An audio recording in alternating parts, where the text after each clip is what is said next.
Assalamualaikum warahmatullahi wabarakatuh.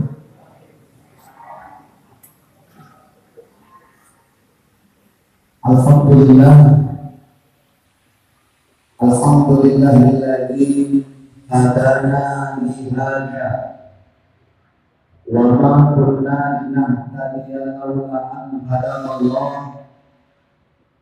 Asyhadu an la ilaha illallah wahdahu la syarika lah wa asyhadu anna Muhammadan abduhu wa rasuluh alladzi la nabiyya ba'dahu. Allahumma shalli ala Muhammad bin Abdillah wa ala alihi wa man tabi'ahu ila yaumil qiyamah. Amma ba'd. Yang kita hormati dan kita muliakan para alim, para ulama, tokoh agama, para imam masjid dan imam mushola, tokoh masyarakat, wabil khusus kita hormati dan kita muliakan ketua masjid dan seluruh jajaran kepengurusan yang hadir, Bapak Ibu, orang-orang tua saya, seluruh jemaah yang saya muliakan,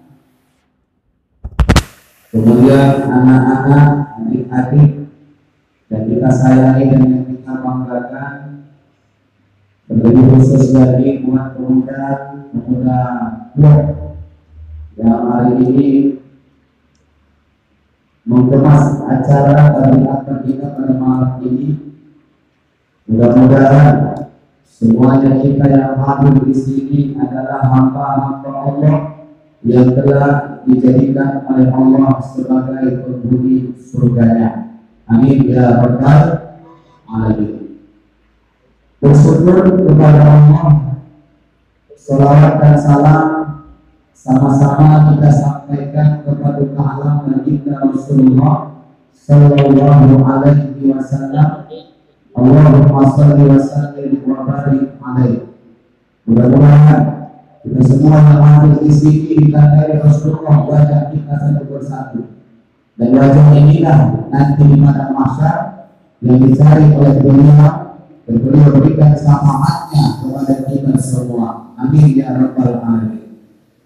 Bapak Ibu, orang-orang tua saya, seluruh jamaah yang dimuliakan oleh Allah.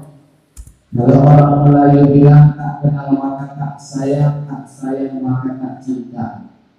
Sebelum saya menyampaikan materi, terlebih dahulu saya memperkenalkan diri.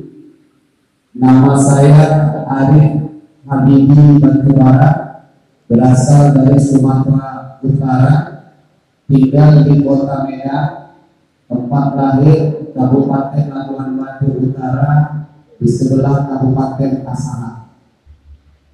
Istri saya 3, anaknya seluruh semua. Istri saya 3, anaknya. Anak saya 3, istri 1. Dan itu kena sujud dulu.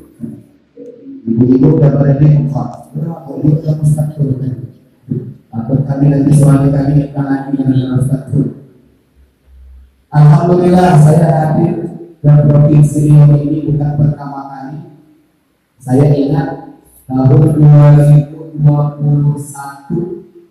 saya ada 5 bulan dakwah di provinsi Riau. Saya berdiri di Pekanbaru, Turkina, kemudian di Kabupaten Rokan dulu, di Ujung Rokan, Pasir Pangarayan, masuk juga daerah Kabupaten Tampak di Turkina. Saya juga dari center pernah juga, tapi saya yang ingat ini daerah sudah pernah atau saya masuki. Tapi alhamdulillah malam ini mau mempertemukan kita lewat majelis ilmu. Mudah-mudahan pertemuan ini, silaturahim ini mendapatkan cucuran berkah, rahmat serta ridho dari Allah Subhanahu wa taala.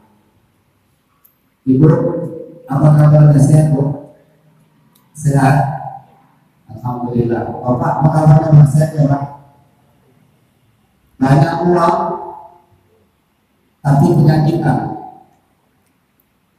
Sikit kuat tapi sehat. Ibu pilih mana? Saya kasih pilih itu. Jawab ibu banyak uang sehat. Kalau itu benar, semuanya kita pilih itu. Yang saya tanya, ibu pilih mana? Banyak uang tapi penyakitan, sedikit uang tapi Allah berikan kesehatan. Itu kita pilih walaupun uang banyak tapi sehat. Kenapa? Orang sehat dengan orang sakit ibadahnya beda, ibadahnya beda. Kalau lagi sehat, sholat masih enak, masih nyaman. Kalau lagi sehat, zikir masih enak. Kalau lagi sehat, baca Quran masih enak. Tapi kalau sudah penyakitan, maka udah rapuh, baca Quran pun udah beda. Huruf sin jadi huruf sin, huruf dom jadi huruf sod. Nah ini kan kenapa? Karena masa sudah mulai rapuh. Ternyata Bapak Ibu, manusia itu bertambah tua, semuanya berkurang. Cuma dua yang bertambah. Yang terbaru Ibnu Adam wa yang terbaru ma'amuf nani. Bertambahnya usia anak Adam kata Rasulullah, maka ada dua yang bertambah, yang lain berkurang. Dulu waktu saya waktu muda, tenaga kuat Pak. Bertambah tua, tenaga berkurang. Betul Pak? Betul. Dulu waktu muda Bu, mata bisa melihat jarak 50 meter. Bertambah tua, penglihatan sudah mulai berkurang. Jangankan 20 meter, 2 meter itu tidak kelihatan lagi sama dia. Jangankan 2 meter, 2 senti pun tidak kelihatan. Ibu kenal sama saya? Ibu tidak jelas. Nggak kenal lah, mata sudah rapuh. Terus siapa? Nggak mulai, nggak kelihatan. Itu kalau orang tahu duit tahu. Ini duit berapa? Wah ini 50.000 tahu jelas. Ibu di sana, ibu sini enggak. Yang demikian menurut saya. Dulu waktu muda pendengaran jelas bertambah tua, pendengaran berkurang. Dulu waktu muda bapak jalannya busuk ke depan, semakin tua jalan sudah mulai bongkok. Orang-orang dulu kalau mau mandi, kalau mau motor, mau cuci piring, mau cuci baju, itu airnya ngambil jauh dari rumah. Ibu, ingat Bu. Ngangkat pakai timba, jalan masih kuat. Sekarang ada yang satu lagi. Udah mulai berkurang tenaga. Semuanya berkurang ketika bertambah usia manusia kata Rasulullah. Cuma ada dua yang bertambah. Apa yang bertambah dua? Pertama, bertambah kuatnya manusia kata Nabi. Pertama akan bertambah hubbul, bertambah cinta dengan harta. Yang kedua, waqul umur, bertambah angan-angan cita-citanya supaya umurnya panjang. Takut mati, udah mulai sedih, nengok anak, nengok cucu, dan mulai datang sedihnya. Ibu main-main sama cucu, begitu cucu asik-asik main, ibu panggil, cucu nenek sini dulu lah. Datanglah cucu tadi, ibu peluk-peluk, ibu ciumin, ngomong ibu sama cucu, apa ibu kadang-kadang sadar menjawabnya. Kadang-kadang nggak sadar cucu nenek udah gede, cucu nenek sudah besar. Besok kalau cucu nenek menikah, nenek masih juga ya. Kalau nenek besok cucu nenek mau menikah, ada nggak ya foto nenek di album pernikahan? Atau nenek sudah nggak ada lagi di dunia ini, udah mulai datang rasa keberadaan. Udah muncul kesedihan. Itu apa? Cita-cita pengen umur panjang, bertambah usia anak Adam. Dua itu pertama, hubbul mal, bertambah cinta dengan harta. Harta nggak kita bawa mati loh. Ada orang mati bawa harta. Yang dibawa mati yang kita habiskan untuk agama Allah, yang kita habiskan untuk kebaikan, itulah harta yang dibawa mati. Ada satu lirik lagu. Ini masjid saya nggak lagu. Liriknya lagu yang mungkin ibu pernah dengar, yang suara berbeda. Bila Israel datang hampir, tinggallah harta emas dan perak. Nafas terhenti lemah lahir, jasad terbaring tidak bergerak. tiada lagi teman ketawa, tinggallah makan harta melimpah, ke tempat sunyi jasad dibawa, dalam kerendah dibawa pindah. Kalau datang ini loh yang gak ada guna harta, pangkat tahta, emas dan harta semua kita tinggalkan. Teman yang hari ini banyak ketawa-ketawa sama kita, di saat nanti kita wafat tidak ada lagi yang ikut menemani kita dalam kubur. Tiga yang mengantarkan kita ke dalam kubur: pertama harta, kedua keluarga, yang ketiga amal. Dua balik ke rumah, yang satu tinggal bersama kita. Yang balik apa? Harta, mobil Pajero, Fortune, semua banyak kembali ke rumah. Anak cucu, istri, suami, semua balik lagi ke rumah. Yang tinggal adalah amal kita. Itu yang kita bawa untuk menghadap Allah. Ternyata semakin banyak orang punya harta, semakin kecil peluang dia untuk berbagi, semakin kecil peluang dia untuk bersedekah. Saya kasih contoh, emak saya 2 bulan yang lalu baru dipanggil Allah. Sebelum emak saya wafat, kalau saya ceramah keluar kota, itu gak pernah saya gak minta izin. Saya telepon dulu emak. Sudah di bandara saya telepon, mak mohon doanya, doakan mak anakmu ini ceramah, berangkatnya selamat, pulangnya selamat, dakwahnya lancar, sehat-sehat. Itu saya lakukan. Pulang sampai ke Medan, mak saya jauh dari saya tinggal dulu. Saya di Medan, mak saya di kampung, 7 jam perjalanan. 7 jam perjalanan. Saya itu orang kampung saya adalah orang yang paling cinta dengan tanah air. Kalau saya bilang orang kampung saya itulah orang yang paling cinta dengan tanah air. Kenapa saya katakan begitu? Karena saking dan cintanya kami dengan tanah air, jalan ke kampung kami tanah berair. Kalau saking cinta dengan tanah air, alhamdulillah kemarin Pak Presiden masuk ke sana. Mudah-mudahan sekarang lagi proses tahap pembangunan. Jadi kalau emak saya pulang ke kadang-kadang dia konflik, ya mak, duit kau ada nggak ada? Berapa? 100.000 mak. 100.000 ya, emak boleh nggak minta 50.000 katanya. Emak yang mengandung, emak yang melahirkan, emak yang menyusui. Saya pengen jadi anak soleh, anak yang tidak durhaka kepada orang tua. Kira-kira emak saya minta saya kasih nggak? Saya kasih kan? Apalagi mintakan nggak semua, cuma 50.000. Dari 100.000 keluar 50.000. 50.000 itu dari 100.000 berapa persen? Berapa persen Pak? 50%. Mudah saya ngasih. 3 bulan berikutnya saya ceramah. Saya sering diundang ke Kalimantan Timur. Berangkat saya ke Kalimantan Timur, pulang ceramah ditelepon lagi sama mak. Ada duit mak, anak, ada mak. Berapa? Alhamdulillah. Waktu ceramah di Samarinda dikasih orang 100 juta mak. Ini bisa. Belum pernah yang ini bisa aja. Biar paham. Akhirnya ketika saya bilang 100 juta, mak saya ngomong, Arif, mak minta 50 juta boleh kan? Nah, kira-kira buat saya tanya, saya ngasih 50 juta itu ringan atau berat? Atau seperti ngasih 50.000 saat mak saya minta uang 50.000 karena uang saya ada 100.000? Gimana? Mudah nggak kasih 50 juta? Muncul pertanyaan dulu, Pak. Loh, banyak kali Pak. Untuk apa? Kan gitu kan? Pertanyaannya muncul, yang ini, yang itu. Padahal waktu 50.000 saya ingin kasih. Yang ingin saya tanyakan kepada Bapak Ibu, 50 juta dari 100 juta berapa persen? Berapa? 50.000 dari 100.000 berapa persen?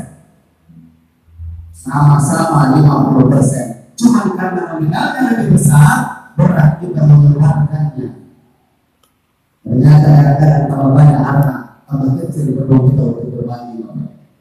Tapi bagi orang-orang yang mampu melakukan itu, Masya Allah, inilah orang-orang yang berjaya dengan harta yang Allah berikan dalam kehidupan. Ibu saya mau tanya, misalnya Allah datang kemana Ustaz? Datang nanya maksudnya. Bisa aja. Allah bisa nanya sama kita semua. Jamaah masjid, Masih muda. Jemaah masjid Nurul Huda, kalian punya harta enggak? Apa jawaban kita? Hah? Bilang enggak, kufur. Ternyata banyak harta yang Allah berikan kepada kita. Sepakat kita menjawab, ya Rob, kami punya harta. Betul, betul. Kemudian Allah tanya lagi, siapa yang kasih harta kalian? Apa jawabannya? Apa jawabannya? Oh, Allah. Sepakat Pak, Allah jawabannya. Oke. Sekarang Allah bilang lagi, kalau kalian yakin, kalau kalian paham, harta kalian dariku, aku minta sedikit. Nggak banyak, minta sedikit. Kita ada lagi, untuk apa ya Rob? Untuk rumahku, kata Allah. Untuk rumahku. Kalian kasih gak? Kita terdiam. Udah, kalian gak usah jawab, kata Allah. Kalian gak usah jawab. Kalau kalian kasih, gak ada untung bagiku.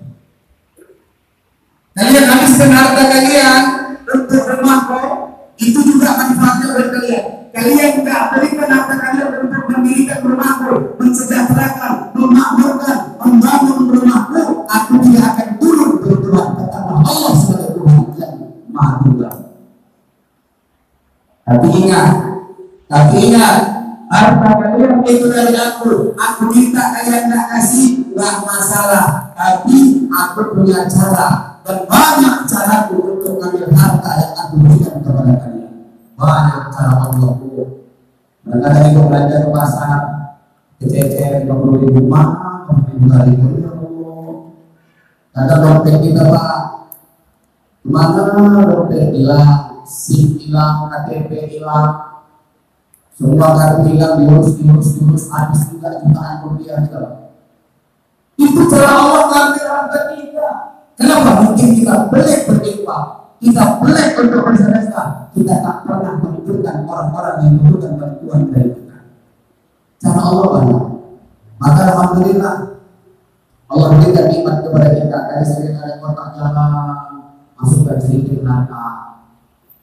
Inilah harta yang kita bawa. Ibu punya duit 10.000, berangkat ke pasar. 8.000 ibu belikan es campur. Pas dari matahari panas-panas ini enak ini es campur. 10.000 tadi ibu belikan es campur 8.000. Kembaliannya 2.000. Ibu minum es campur tadi, enaknya hanya sampai tenggorokan tuh. Lewat tenggorokan keluar dari bawah di kotoran. Begitu ibu mau pulang, ada kotak infak, kotak amal di depan masjid Nurul Huda. Ibu teringat ada kembalian 2.000 tadi. Akhirnya apa? Ibu singgah di depan masjid, ibu masukin 2.000 kembalian es campur tadi di dalam kotak amal. Harta ibu yang sesungguhnya yang 8.000 dibandingkan ada yang 2.000 masuk ke amal. Yang mana? Yang masuk kotak amal. Kita tahu itu harta kita sesungguhnya, tapi kenapa yang lebih kecil itu kita masukkan? Yang besar kita habiskan untuk hal yang tak bermanfaat. Itulah harta yang kita bawa mati untuk menghadap Allah. Majelis ilmu yang kita buat ini cara kita bersyukur atas nikmat bahkan yang Allah berikan. Saya minta dari tanda tangan, apa judulnya Ustaz? Judul yang dikasih Muslim Al-Sunnah wal Jamaah. Saya pengen membahas pertambahan majelis ilmu. Apa kata baginda Rasulullah?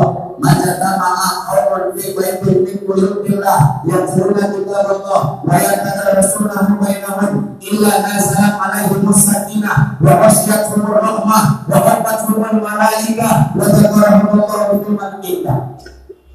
Tidaklah berkumpul sekelompok manusia. Surah Al-Nisa. Mana Pak? Kalangan atau sudah ada yang setengah? Kalau tidak bisa sama. Tidaklah berkumpul sekelompok manusia di rumah-rumah Allah di baitil min buyutillah yatluna kitab-Allah, tapi kali ini kita bacakan ayat Allah. Wa yatadarasunahu bainahum, bentuk ini saling mengingatkan. Wa yatadarasunahu untuk kebenaran. Illa kecuali nazalat alaihim sakinah, kecuali berduduk di majelis ilmu ini Allah akan berikan kepada mereka sakinah. Apa sakinah? Ketenangan. Betul majelis ilmu ini pertama kali kita dapatkan ketenangan hati. Pulang dari sini gak ada keras, tenang. Pulang dari sini lagi belum pulang, tenang.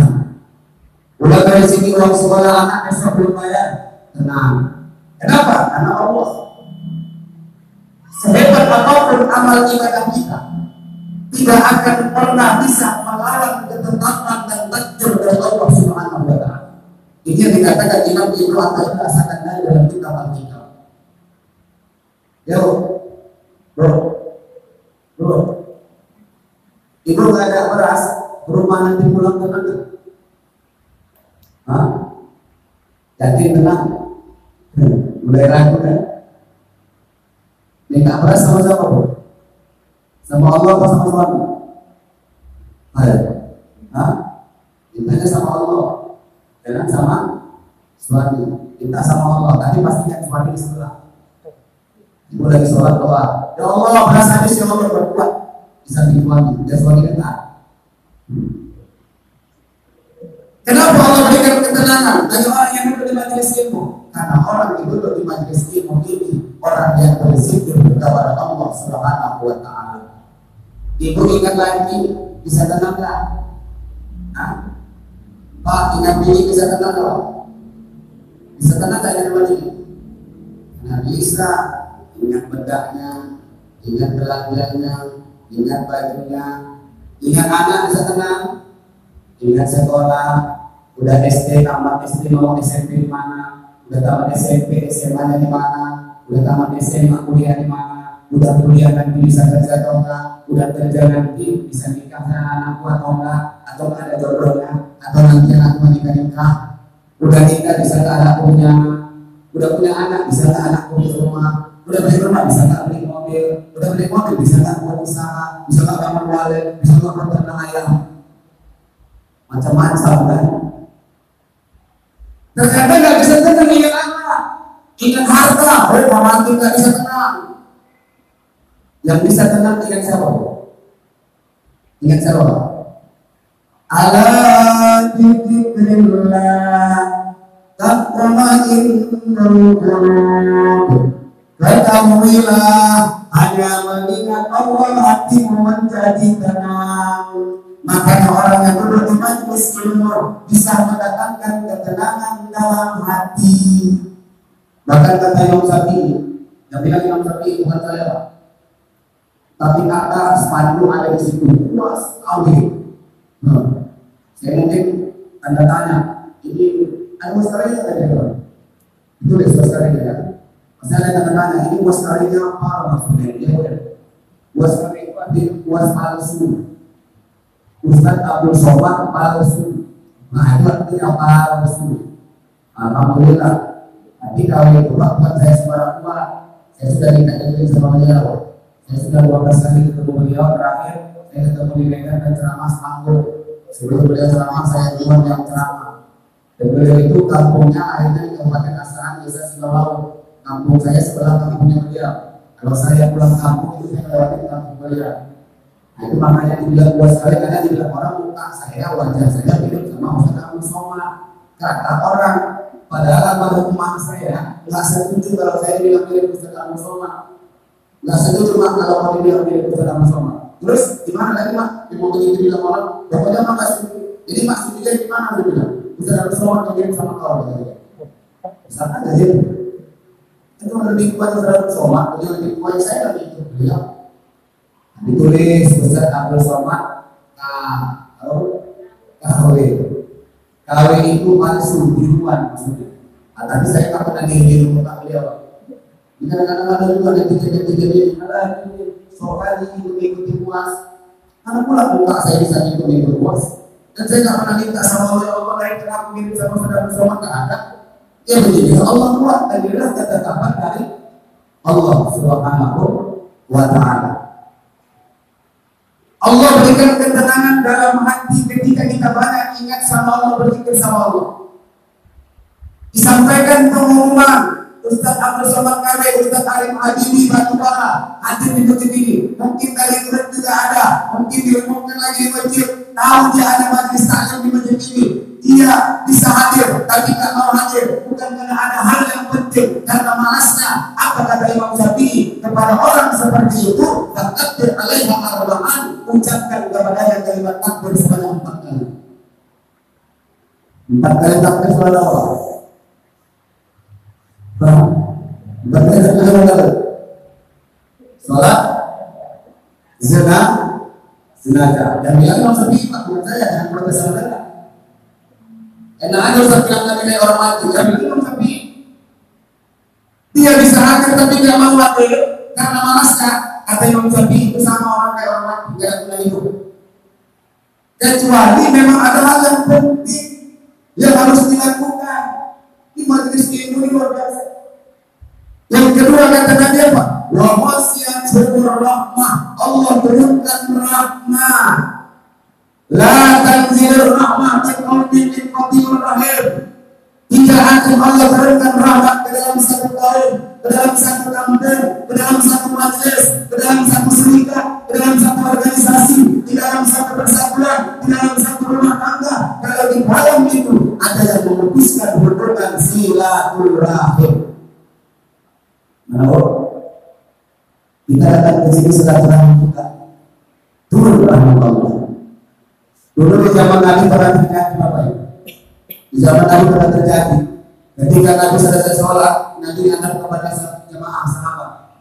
Nabi bilang begini, saya pengen bilang dulu sama kalian sahabat-sahabatku, kalau ada di antara kalian semalam, tadi atau kapanpun yang memutuskan hubungan silaturahim dengan siapapun, tolong tinggalkan majelis ini. Kenapa? Karena tidak akan turun rahmat Allah dalam majelis ini kalau ada orang-orang di dalam majelis ini memutuskan silaturahim.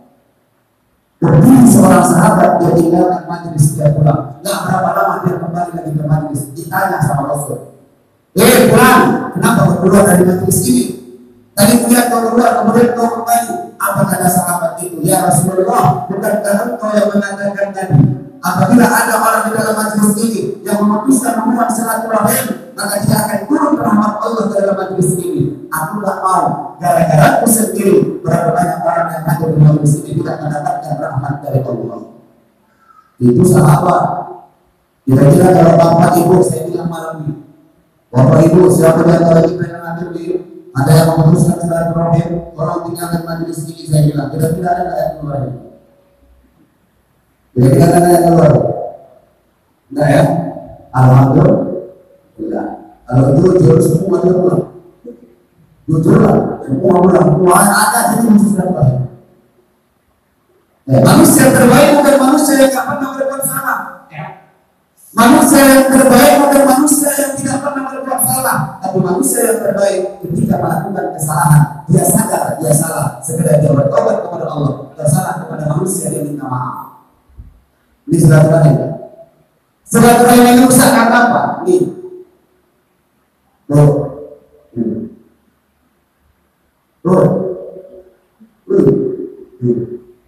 Kenapa saya katakan ke mama? Karena perempuan tidak bisa tahan mulut.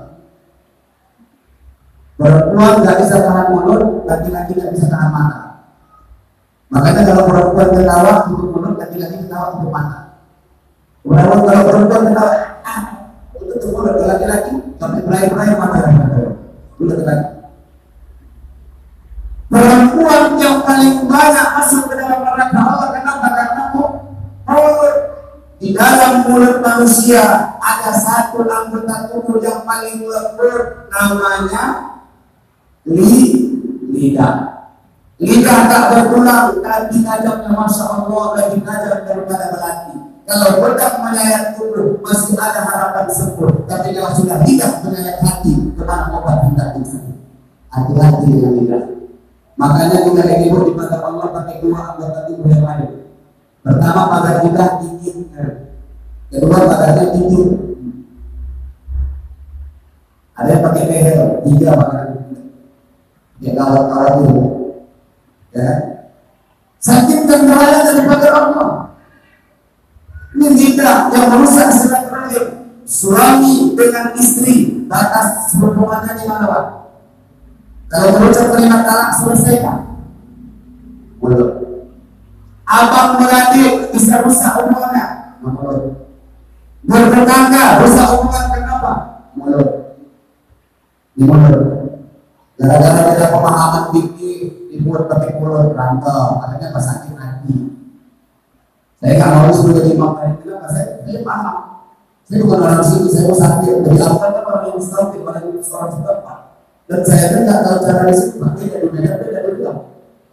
Makanya saya nggak mau jadi imam. Kenapa? Kita saling menghargai pemahaman fikih, istilah banyak khilaf-khilafnya. Nggak perlu kita perdebatkan. Kenapa sampai kiamat kita akan berdebat? Masalah kunut atau nggak kunut, nggak perlu diperdebatkan. Yang mau kunut silakan kunut, yang nggak mau kunut silakan kunut. Yang mau sholat di masjid ini silakan, nggak mau silakan. Nggak ada hubungan apa. Yang penting jaga silaturahim, jangan karena beda pemahaman silaturahim kita rusak, putus.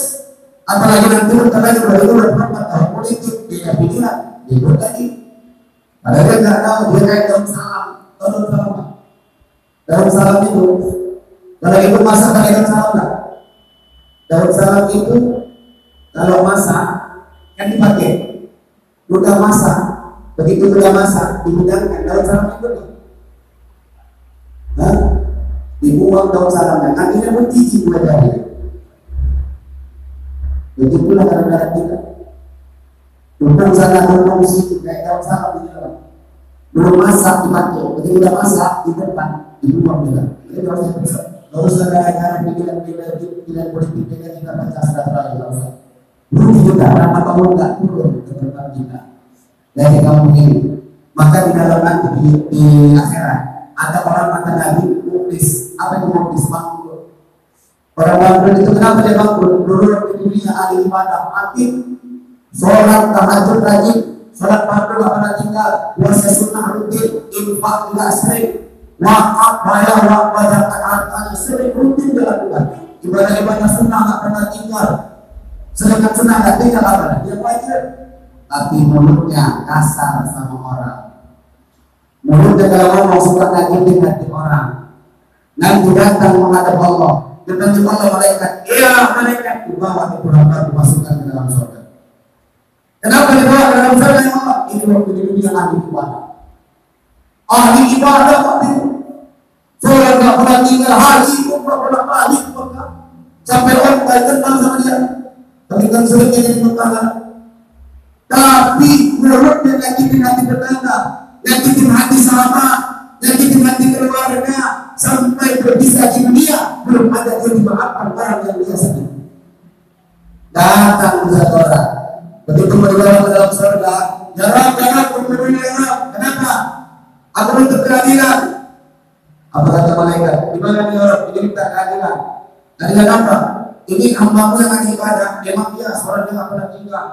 Jangankan yang fardu yang yang sunnah pun dikatakannya. Tapi dulu waktu dunia dia sakitin aku karena mulutnya. Dia sakitin aku karena mulutnya. Aku menuntut keadilan. Apa kata Allah kepada malaikat? Wahai malaikatku, ada pahala puasanya, ada. Ambil pahala puasanya, berikan kepada orang yang dia sakitin karena mulutnya. Datang lagi satu orang, ambil pahala puasa. Datang satu orang, ambil pahala umrah. Datang lagi, ambil pahala haji. Semua orang yang ada dalam mulutnya. Asalnya apa? Habis amal ibadahnya. Ada lagi yang menuntut, udah pahala ibadah habis, masih ada menuntut Pak. Malaikat pula yang dibayar, namanya udah habis, tapi masih ada yang menuntut. Aku harus lakukan apa yang dia Allah? Apa kata Allah? Coba banyak orang yang minta keadilan itu. Ada nggak dosanya? Ada. Aku ambil dosanya, berikan kepada dia yang menyakiti orang karena mulutnya. Awalnya dimasukkan ke dalam surga, akhirnya masuk ke dalam hati neraka Allah cuma karena mulut. Maka jaga mulut. Maka ayat billahi wal yawmil akhir dan yakul khairan aw yasmut. Barang siapa yang mengaku beriman kepada Allah dan hari akhir, yakul maka Allah dia berkata khairan yang baik dalam hadis ngomong baik aw yasmut dan diam dan tutup. Yang kedua, singkat saja. Yang ketiga, apa yang Allah berikan bagi orang yang beriman istimewa? Wa qattathumul malaikah, Allah utus malaikat, Allah turunkan malaikat. Untuk apa Allah turunkan malaikat? Menjaga kita yang ada di sini. Kata-kata Imam Ibn Hasan Ahmad tadi, duduknya orang di majelis ilmu seperti ini, maka setan akan datang mengerumuninya, mengganggunya, menggodanya, seperti banyaknya banyaknya lalat mengerumuni seekor bangkai. Bangkai tikus mati satu minggu, datanglah lalat mengerumuni bangkai tikus tadi. Banyaknya lalat mengerumuni bangkai tikus itu, seperti itulah banyaknya setan mengerumuni kita satu orang yang duduk di majelis ilmu ini. Makanya Allah utus malaikat menjaga kita. Bagaimana cara setan menggoda kita? Mohon izin, mohon maaf. Kadang-kadang setan itu bergantung di rumah. Bagi duduk di majelis ilmu ngantuk, tapi duduk di warung kopi 3 jam makan. Duduk di majelis ilmu mulai kaki kemas, tapi jalan naik bukit-bukit, traveling masih sanggup kita mendaki. Duduk setan di bawah, duduk setan di betis. Ini cara-cara setan. Cara setan gak pernah habis. Kalau kualitas iman kita SMP, maka setan akan datang menggoda yang kualitasnya SMP. Kalau kita kualitas iman SMP, maka setan datang menggoda kualitasnya SMA. Begitulah seterusnya. Semakin tinggi kualitas iman kita, maka semakin tinggi kualitas setan datang menggoda kita. Malaikat datang berdoa untuk kita. Apa doanya malaikat? Allahumma ghfir lahu warhamhu, ya Allah, ampuni dosa dia yang berdiri. Ditunjuk sama malaikat satu-satu. Ini dia Allah, ampuni dosanya, dia ini, dia. Warhamhu, berikan kasih sayang, rahmat dia ya Allah. Doa malaikat untuk kita kepada Allah. Ibu bapak beristighfar setiap malam, untuk Allah ampuni dosa kita. Tapi ketika duduk kita di majelis ilmu, malaikat yang meminta ampun atas dosa-dosa yang pernah kita lakukan. Semua kita pernah melakukan perbuatan salah dan dosa. Ada yang melakukan dosa? Bro, coba ibu tunjuk tangan. Angkat tangannya, siapa yang tak pernah melawan sama laki? Dan ada yang berarti di tangan. Berarti ibu masih banyak juga salah sama suami, sama Allah. Kita semua pernah melakukan kesalahan. Ya mudah-mudahan duduk dari majelis ilmu ini adalah sebab dosa-dosa kita semua diampuni oleh Allah Subhanahu wa Ta'ala. Terakhir, wa ta'ala firman indah. Apa yang diberikan Allah? Allah banggakan kita di hadapan para malaikat-malaikatnya ketika kita sering duduk di majelis ilmu. Apalagi istiqomah kita duduk di majelis ilmu, dibanggakan Allah. Ya Allah, kenapa kau ciptakan manusia yang akan merusak bumi, merusak alam? Kata para malaikat saat penciptaan Nabi Adam. Manusia akan merusak alam. Betul. Apa kata Allah? Bilbarri wal bahri bima kasabat, ja'alna kasabatul barri wal bahri bima kasabat, aydin nas yuzurrahum ma'adallahi al'amilul al'amil yarji'un. Pada tampak kerusakan dari laut yang disebabkan oleh ulah tangan manusia. Akan apa kata Imam Ibnu Katsir dalam tafsir Al-Quran Al-Azim, yang disebabkan oleh ulah tangan manusia, kata beliau, disebabkan ma'asin nas wa rubutin, sebab dosa maksiat yang dilakukan oleh manusia itulah sebab menurunkan bencana ke muka bumi ini.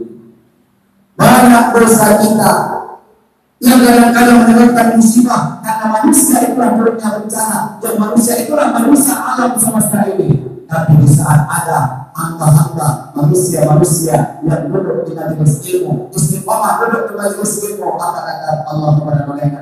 Dulu ketika menciptakan manusia kalian protes, tapi ingatlah mereka yang menciptakan, mereka duduk di dalam majelis ilmu. Maka inilah hamba-hambaku yang kubanggakan di hadapan kalian.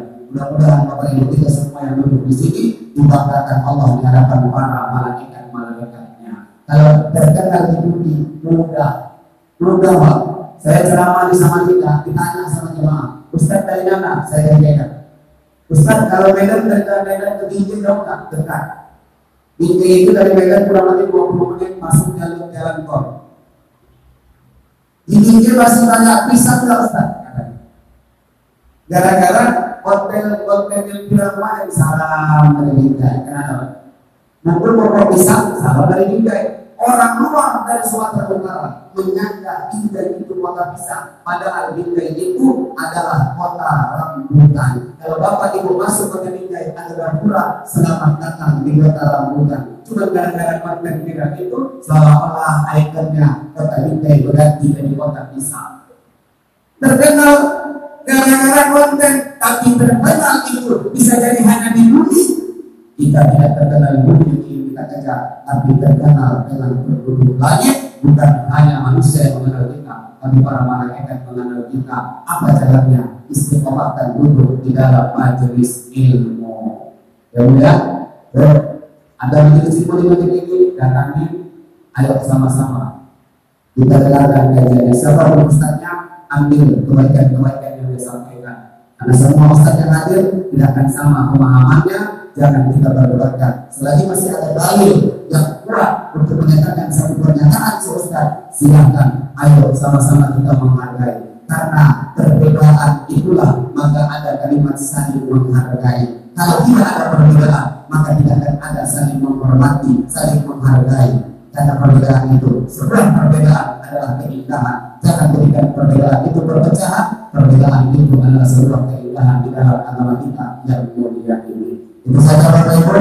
Mohon izin mohon maaf saya dalam ada jam patah jangan simpan dalam peti. Kalau ada kata yang salah, tolong jangan disimpan ke dalam hati. Kalau ada huruf yang patah, jangan simpan di peti besi. Kalau ada kata yang salah, tolong jangan laporkan ke polisi. Kalau ada huruf yang patah, jangan buang ke dalam parit. Kalau ada kata yang salah, tolong Bapak Ibu pulang dari sini, jangan lagi diungkit-ungkit. Kalau ada huruf yang patah, jangan simpan dalam celana. Kalau ada kata yang salah, kalau juga jangan ceritakan kemana-mana. Kalau ada huruf yang patah, siapa yang patahin? Kalau ada kata yang salah, maafkan saya lahir dan batin. Kalau ada huruf yang patah, yang patahin kurang kerjaan. Kalau ada kata yang salah, tolonglah saya dimaafkan. Kalau ada huruf yang patah, jangan simpan sampai berkarat. Kalau ada kata yang salah, mohon maaf dunia sampai akhirat. Kalau ada sumber dilarang, itu katanya petani kurang kerjaan. Kalau ada umur yang panjang, insya Allah kita bertemu dengan kesempatan. Kalau ada sumber dilarang, boleh kita menumpang mati. Kalau ada umur yang panjang, insya Allah kita berjumpa lagi. Kalau ada sumber dilarang, boleh kita menumpang mati. Tapi kalau tidak ada sumber dilarang, jangan kita akan mati-mati. Manusia belum terasa cukup sekian dan terima kasih buat dukung yang terbatang sudah berubah. Buat makna buat budaya itu adalah buat sisa buat cengkena, buat jambul, buat naga. Itu yang nama buah-buahan semalam saya lewat sendiri membaca buah. Mudah-mudahan bermanfaat. Kepada Allah saya mohon ampun kepada seluruh jemaah orang tua saya mohon dimaafkan. Untuk makalah, tandur makalah, lihatlah yang disampaikan. Jangan lihat siapa yang menyampaikan, karena yang menyampaikan belum tentu lebih baik, lebih alim, lebih mulia daripada seluruh jamaah Bapak Ibu dan orang tua saya yang mendengarkan apa yang saya sampaikan. Dan baik akan Allah, yang tak baik pasti datang dari diri saya sendiri. Assalamualaikum warahmatullahi wabarakatuh.